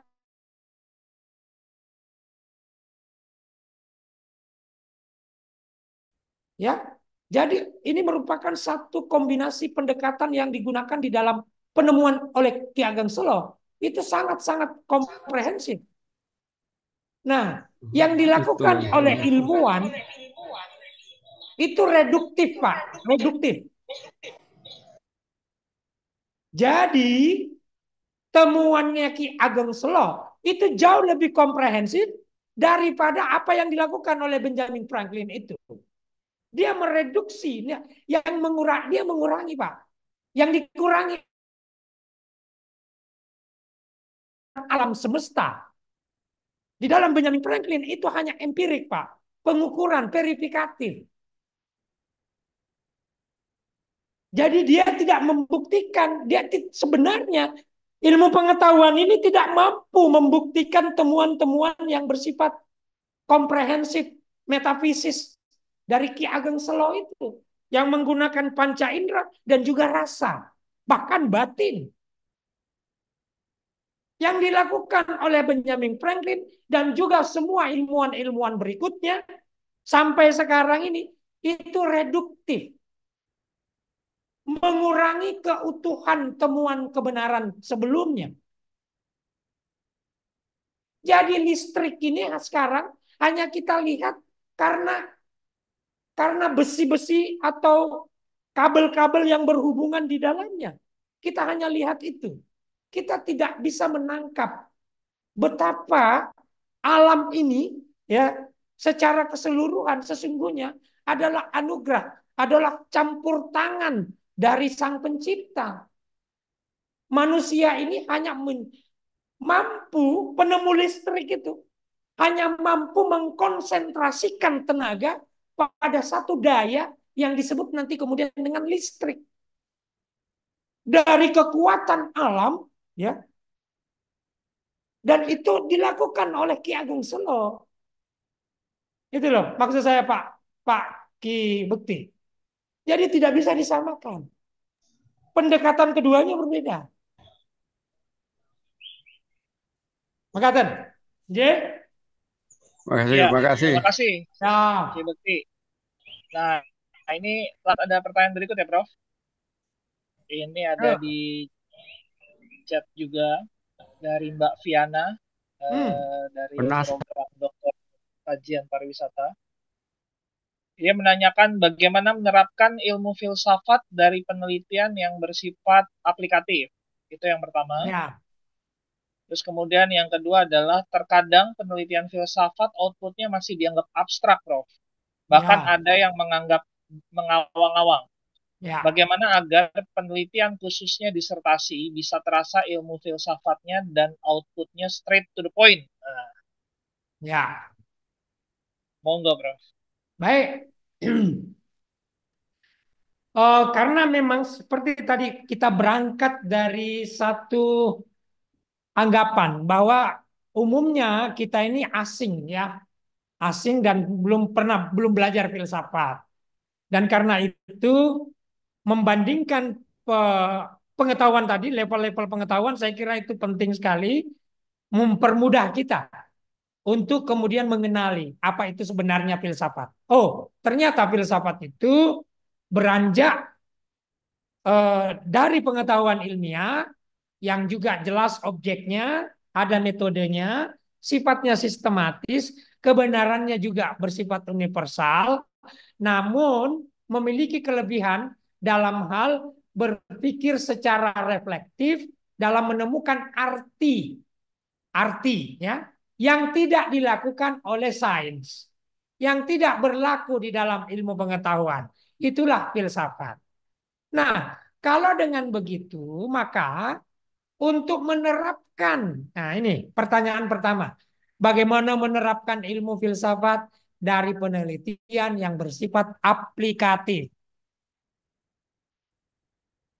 Oleh karena itu, supaya aplikatif dan betul-betul bisa digunakan atau tidak menjadi menara gading gitu, hasil-hasil penelitian itu hanya ada di kampus, tapi tidak dapat digunakan oleh industri untuk mengembangkan untuk mengembangkan fasilitas fisik yang diperlukan oleh manusia, jalan tol misalnya dan lain sebagainya. Di mana filsafat itu bisa diterapkan? Maka dia harus beranjak juga dari ilmu-ilmu terapan itu sendiri. Ya, maka kita kenal kemudian ada namanya filsafat ekonomi. Ya. Ada filsafat politik, ada filsafat arsitektur, ada filsafat budaya. Filsafat tidak beranjak dari ruang hampa. Jadi apa yang dihasilkan oleh teori ekonomi? Misalnya teori ekonomi mengatakan bahwa semakin tinggi permintaan atau semakin langka barang di pasaran, maka harga semakin mahal. Itu teori, salah satu teori ekonomi. Atau kita mau artikan ekonomi adalah ilmu tentang kebutuhan apa namanya? Ilmu yang berkaitan dengan distribusi sumber daya yang didasarkan pada kebutuhan manusia atau bagaimana mengelola sumber daya dalam rangka memenuhi kebutuhan manusia. Ilmu ekonomi berbicara demikian. Ilmu ekonomi juga bersifat praktis, terutama misalnya ilmu akuntansi. Bagaimana akuntansi, ilmu ekonomi dalam akuntansi itu digunakan atau menimbulkan keterampilan di dalam menghitung. Nah, maka filsafat untuk bisa diterapkan ke sana, dia juga tidak boleh mengabaikan hasil temuan ilmu-ilmu empirik itu. Ya. Nah, artinya bisa kita katakan aplikasi pengetahuan filsafat itu juga ditentukan oleh pengetahuan yang bagaimana. Pengetahuan apa dalam bidang ilmu apa. Sehingga betul-betul terlihat bahwa sesungguhnya filsafat itu dapat aplikatif dengan semua bidang ilmu. Ya. Dan filsafat itu bukan ilmu spesialis. Filsafat itu bukan spesialis. Bisa saya katakan itu ya, itu general knowledge, pengetahuan umum. Jadi bagaimana menerapkan ilmu filsafat itu kita lihat kaitannya dengan ilmu terapan yang mana. Ilmu komunikasi, filsafat bahasa bisa diterapkan di sana. Atau ilmu bahasa, filsafat bahasa bisa diterapkan di sana. Ilmu politik, filsafat politik bisa diterapkan di sana. Nah, yang bagaimana? Filsafat hukum ya bisa diterapkan di dalam membantu ilmu hukum. Memutuskan perkara, memperoleh atau menerapkan keadilan, itu dari filsafat hukum. Ya. Nah, itu untuk pertanyaan pertama. Bagaimana menerapkan ilmu filsafat? Jadi, lihat bidang ilmu apa. Penerapan bidang ilmu apa. Disitulah ilmu filsafat diterapkan. Yang kedua, terkadang penelitian filsafat outputnya bersifat abstrak. Bahkan ada yang menganggap mengawang-awang. Bagaimana agar penelitian, khususnya disertasi, bisa terasa ilmu filsafatnya dan outputnya straight to the point. Oke. Disinilah perlunya kita memahami paradigma ilmu itu, ya. Oke, kita kembali deh. Kalau mudah-mudahan kita ingat di dalam perkembangan ilmu pengetahuan ada tokoh yang dikenal dengan Thomas Kuhn, The Revolution Science. Ya, dia mencoba menunjukkan bagaimana proses perkembangan ilmu pengetahuan sehingga muncul ilmu-ilmu baru. Yang melalui apa? Ada yang disebut dengan prosesnya anomali. Terjadi anomali sehingga anomali itu melahirkan apa? Perjalanan perkembangan ilmu secara zigzag yang kemudian tidak terprediksi, muncul ilmu-ilmu baru yang tidak diketahui sebelumnya. Itu namanya anomali.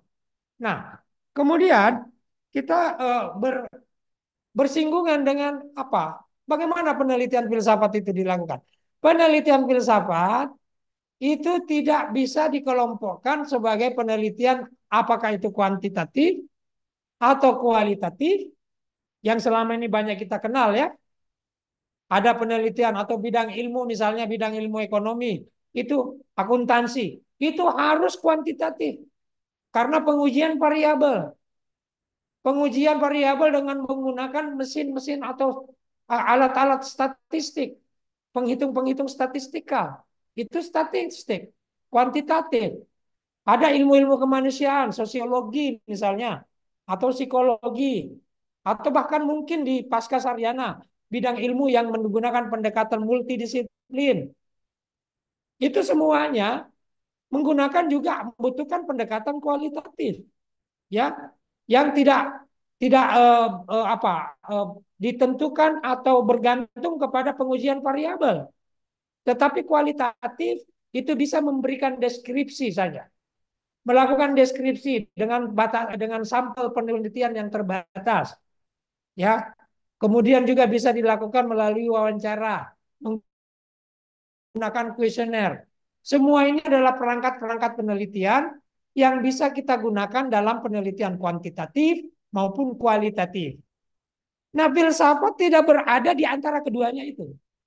Penelitian filsafat bisa kita sebut juga sendiri sebagai sebuah penelitian filosofis.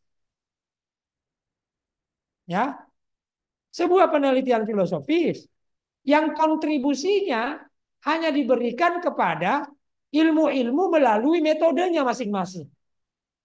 Misalnya tadi, metode kuantitatif itu akan memberikan atau diberikan masukan oleh filsafat agar supaya bagaimana dia menggunakan pendekatan empirik. Ya, tadi kan udah kita kenal tuh, paham empirisme di dalam ilmu pengetahuan, materialisme dan lain sebagainya. Ya, supaya semua itu bisa dijadikan sebagai pendekatan atau instrumen yang handal di dalam menghadirkan kebenaran. Jadi posisi filsafat berada secara paradigmatik dan juga atau mendasar gitu, dan juga memberikan orientasi. Ya, bagaimana ilmu-ilmu yang bersifat kuantitatif, kualitatif ini berkolaborasi satu sama lain, yang kemudian kita kenal dalam metode yang kita sebut dengan mixed method, multi method, gitu kan? Nah, di sana filsafat bertugas untuk menyambungkan bagaimana metode kuantitatif, metode yang digunakan melalui kuesioner, mengumpulkan data di lapangan dengan wawancara, di dalam mengartikan teks, gitu ya. Bagaimana semua ini perangkat metodologis saling berhubungan satu sama lain, disitulah tugas filsafat. Saya kira demikian jawabannya. Apalagi kalau untuk penelitian disertasi, ya itu jelas sekali bahwa di sana ada disertasi yang dihasilkan dari penelitian kuantitatif, ada penelitian yang kualitatif, ada yang mixed method, ya. Kemudian di Fakultas Filsafat tentu saja skripsi, tesis, disertasinya semuanya bersifat filosofis.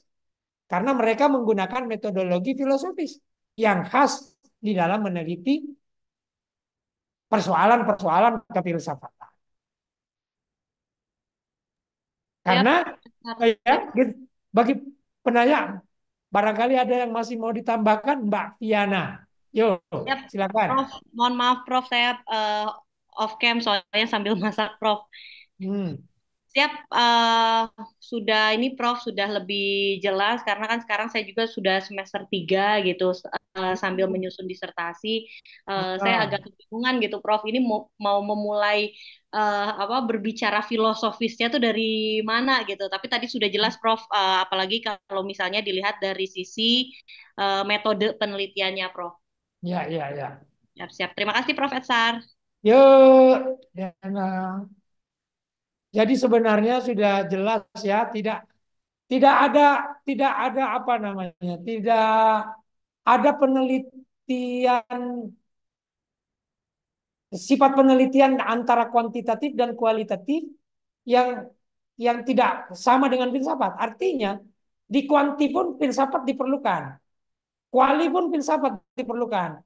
Nah, nanti kita akan melihat ada satu metode yang sangat mudah untuk diikuti, yaitu misalnya pendekatan fenomenologi. Nah, di psikologi itu mereka menggunakan fenomenologi ini dengan cara yang lain, di antropologi juga lain, di filsafat lagi-lagi juga lain, begitu. Nah, di sekolah pasca sarjana yang multi atau interdisipliner juga mereka menggunakan fenomenologi secara berbeda. Nah, yang jelas kita melihat bahwa semua ilmu itu, terutama di dalam melakukan penelitian, itu memang harus jelas ontologinya apa, gitu kan? Epistemologinya apa. Lalu di dalam aksiologi dia harus memperhatikan nilai-nilai itu. Tidak boleh bebas nilai. Ontologinya tadi harus jelas. Objeknya gimana? Empirik atau tidak? Gitu kan? Rasional atau tidak? Gitu. Jadi akan ada teori yang bisa menjelaskan objeknya itu. Kebenaran yang diperoleh dari penelitian itu. Apakah rasionalis yang kemudian mengantarkan dia atau peneliti itu memilih pendekatan kualitatif atau pendekatan kuantitatif. Tergantung kepada cara dia menyikapi objeknya. Gitu. Disitulah pentingnya filsafat. Oke, saya kira jelas Mbak Diana ya. Yang lain, monggo. Baik, terima kasih Mbak Viana. Mungkin satu pertanyaan lagi, Bapak Ibu ada yang mau raise hand untuk bertanya kepada Prof. Muktasar?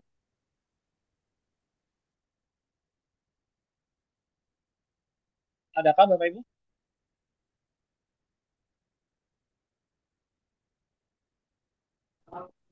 Mohon izin, Mas Udo, tadi terkait dengan hermeneutik, barangkali Prof bisa menjelaskan terkait dengan hermeneutik yang belum sempat dijelaskan secara rinci. Boleh diperkenalkan dulu Ibu, biar Saya semua tahu. Saya Nurbaiti dari IP Trisakti. Selamat sore, Prof. Mohon bisa dijelaskan terkait dengan hermeneutik tadi baru sekilas dijelaskan. Baik, terima kasih. Monggo, Prof. Muktasar.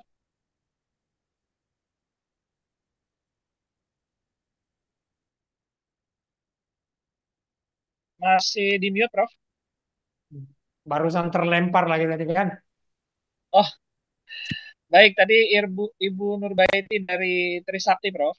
Gimana? Bertanya, minta dijelaskan lebih lanjut tadi terkait dengan hermeneutik yang baru dijelaskan secara singkat, Prof.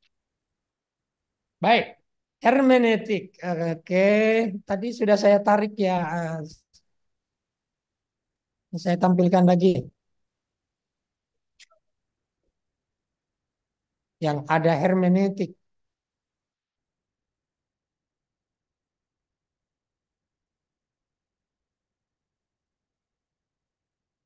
Kalau kita berbicara tentang hermeneutik, itu kita masukkan dalam kategori epistemologi, teori pengetahuan, cara kita memperoleh pengetahuan, cara menghasilkan pengetahuan. Ya, hermeneutika dalam kelompok ini saya kelompokkan sebagai salah satu sumber juga di dalam memperoleh pengetahuan, meskipun juga nanti sebagai bagian dari metodologi penelitian, terutama di dalam ilmu-ilmu agama dan juga ilmu-ilmu sosial. Itu memerlukan hermeneutik, ilmu sastra, dan lain sebagainya. Namun, coba kita lihat Ibu Nurbeti ya. Hermeneutika menekankan interpretasi teks dan makna sebagai cara memperoleh pengetahuan. Siapa yang memperoleh pengetahuan? Siapa yang melakukan interpretasi? Siapa interpretatornya? Adalah manusia. Maka karena manusia yang melakukan interpretasi, dia adalah subjek interpretasi yang mengatasi teks, maka hasil interpretasi itu selalu subjektif, sesuai dengan kepentingan dan kemampuan manusianya yang melakukan interpretasi.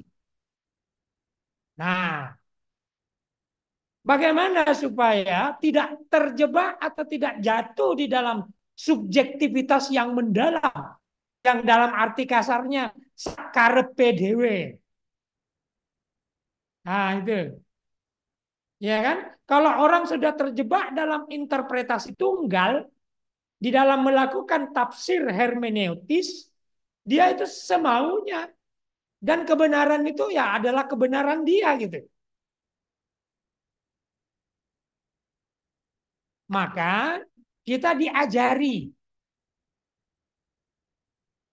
oleh salah satu tokoh dalam hermeneutika namanya George Gadamer.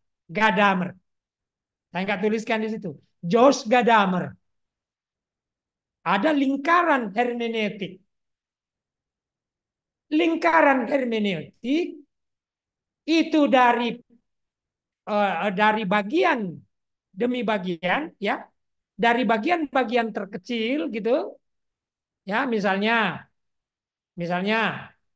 satu kelas, saya meneliti satu kelas orang yang satu mahasiswa A, mahasiswa B, mahasiswa C, mahasiswa D, partes ekstra partes, bagian demi bagian.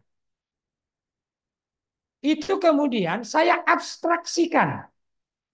Oh, si A merah, si B hijau, si C kuning, si D ungu. Saya mengabstraksikan semua yang bagian demi bagian ini menjadi satu keseluruhan. Ya, kalau kita ikuti cara induksi, induktif, dari bagian demi bagian menuju kepada satu keseluruhan yang bersifat umum, wholeness, keseluruhan. Nah, dari bagian ke bagian ke keseluruhan itu kemudian berputar lagi, dirinci lagi yang keseluruhan ini, dirinci lagi, diperdil-perdil begitu menjadi bagian-bagian lagi gitu. Jadi melingkar nanti. Bagian ke bagian menuju ke keseluruhan, dari ke keseluruhan hasil abstraksi tadi diperdil-perdil lagi, dijabarkan lagi begitu menjadi bagian demi bagian, hasil penjabaran tadi lagi dalam satu keseluruhan. Itu yang dimaksud lingkaran hermeneutik, agar supaya tafsiran kita itu tetap berada sesuai dengan teks, bukan sesuai dengan penafsirnya. Nah, ini kebetulan kita online, jadi memang agak sulit untuk memberikan sebuah ilustrasi, ya.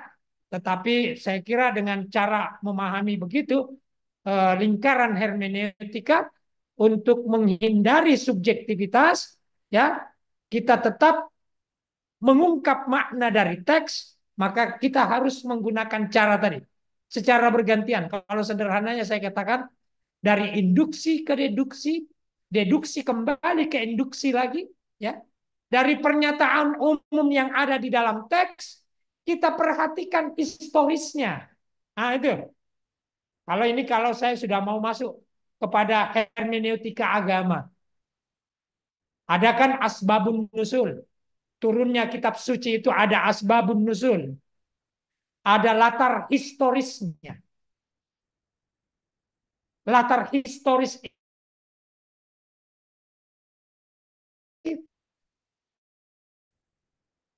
bagian demi bagian. Untuk kemudian digeneralisasi. Mengapa hewan yang hidup di dua daratan kemudian nanti dikatakan haram untuk dikonsumsi? Itu karena diamati secara konkret di lapangan gitu. Secara induktif dilihat. Kemudian muncul teori untuk melarang itu dikonsumsi. Nah, kemudian di dalam ayat itu bersifat umum, disandarkan lagi kepada historisnya. Mengapa ini diharamkan? Kita kembali mengingat sejarahnya.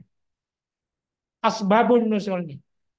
Itu nanti lebih jelas nanti kalau di dalam hermeneutika agama lebih banyak. Nanti kalau Mbak Betty mau memahami itu di dalam Muhammad Arkoun, ya, interpretasi atau hermeneutika agama dalam hal ini Islam, itu ada teks Al-Quran dengan historisitasnya di dalam Muhammad Arkoun. Tetapi hermeneutika secara umum sebenarnya tidak berbeda dengan itu. Coba menekankan pada pemahaman konteks budaya dan historis memengaruhi interpretasi dan pemaknaan data. Konteks dan historisitas itulah tadi yang saya maksudkan dengan bagian demi bagian. Kehususan. Ya. Konkret, keadaan konkret nyata dari suatu barang, dari suatu peristiwa. Itu ada pada konteks dan historisitasnya. Kemudian teori atau arti yang muncul dari konteks itulah hasil interpretasi di dalam hermeneutika. Nah, saya kira demikian. Bisa saya jelaskan untuk pertanyaan Mbak Betty. Silakan. Prof. Ya. Penjelasannya. Iya, Mbak Nur Betty. Ya, terima kasih Bu Nur Betty. Terima kasih juga Prof. Mukasar. Kebetulan kita sudah mendekati akhir, Prof. Jadi Ya. mungkin saya sedikit menyimpulkan, Prof. Dan mudah-mudahan tidak reduktif, Prof, ya, apa yang disimpulkan, karena penjelasan Prof yang begitu luar biasa hari ini. Jadi memang tadi kita sempat bahas ada beberapa tingkat pengetahuan ya, mulai dari tingkat pengetahuan biasa dan kemudian juga tingkat pengetahuan yang kedua yang disebut sebagai sains, yang pengetahuan tersebut ditentukan oleh alat bantu, dan juga kemudian filsafat sebagai pengetahuan tidak saja mengandalkan alat bantu tapi juga pemikiran yang sifatnya reflektif, mengartikan tanda-tanda dan juga dianggap selangkah lebih maju daripada pengetahuan yang sifatnya ilmiah atau saintifik. Dan ketiga pengetahuan ini juga memiliki kebenaran yang sifatnya relatif karena sangat tergantung dari sudut pandang tertentu. Sementara juga ada pengetahuan berikutnya yang terkait dengan pengetahuan yang bersifat religius. Nah, untuk yang ini sifatnya adalah absolut dan mutlak serta tidak dapat berubah-ubah. Yang menarik juga di sini Prof. Mukasar juga menjelaskan perbedaan filsafat dan ilmu, karena pada dasarnya ilmu terbatas wilayahnya pada alam empiris yang terlihat dan yang terukur, sementara kelebihan filsafat karena di dalamnya ada pemikiran reflektif di dalam menemukan makna.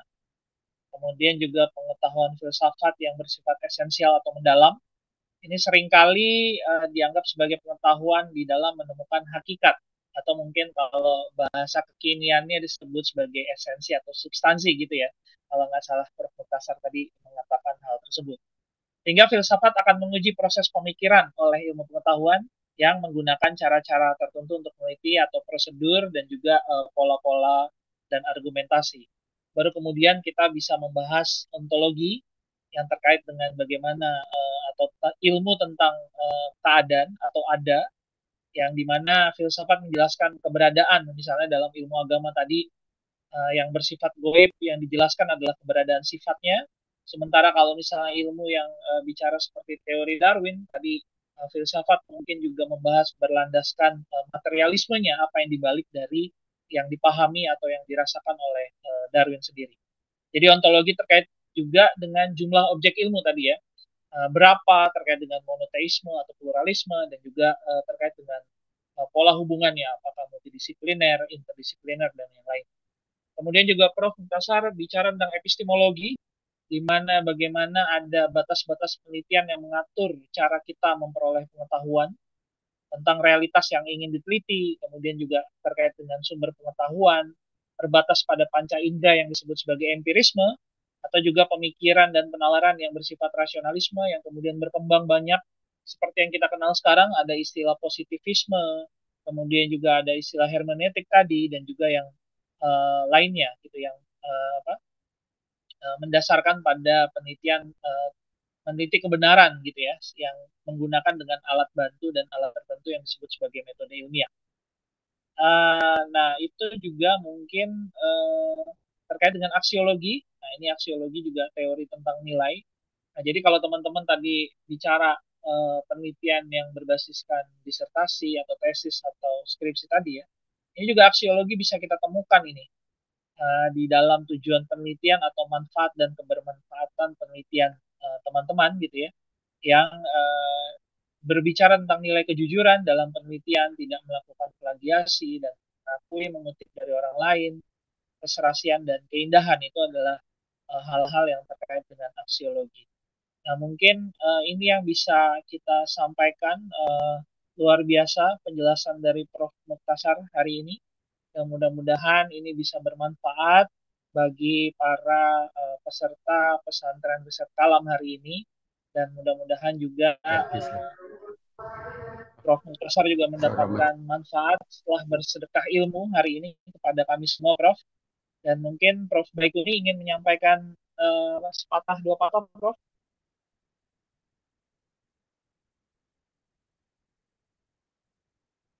Ya baik, Masih di terima kasih Mas Yuda.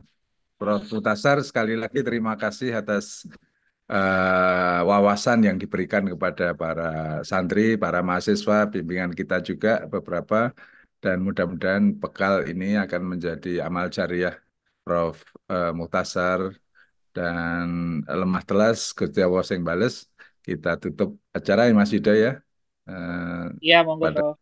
ini kita bacakan Alhamdulillahirrahmanirrahim. Selamat berbuka puasa semuanya. Dan pada Pak Muktasar sekali lagi ucapkan terima kasih. Sampai jumpa lagi Prof. Prof. Baikuni. Muktasar dan Bapak Ibu sekalian. Siap diundang kapan saja, Prof. Turun. Terima kasih Prof. Muktasar. Ya, Prof. Terima kasih Prof. Muktasar. Terima kasih, Prof. Nuwun sangat, Berbuka Prof. puasa. Selamat berbuka puasa semuanya. Buka puasa semuanya. Izin. Izin, Lip. Assalamualaikum. Ya, terima Assalamualaikum. kasih Bapak Ibu. Dan ini Ditutup aja ya. Kita siap Waalaikumsalam. masjid. Oh, sudah tutup ya. Selamat sore. Ketemu Mas Yuda. Iya, Mbak Nevi. Sama-sama, Mbak Nevi.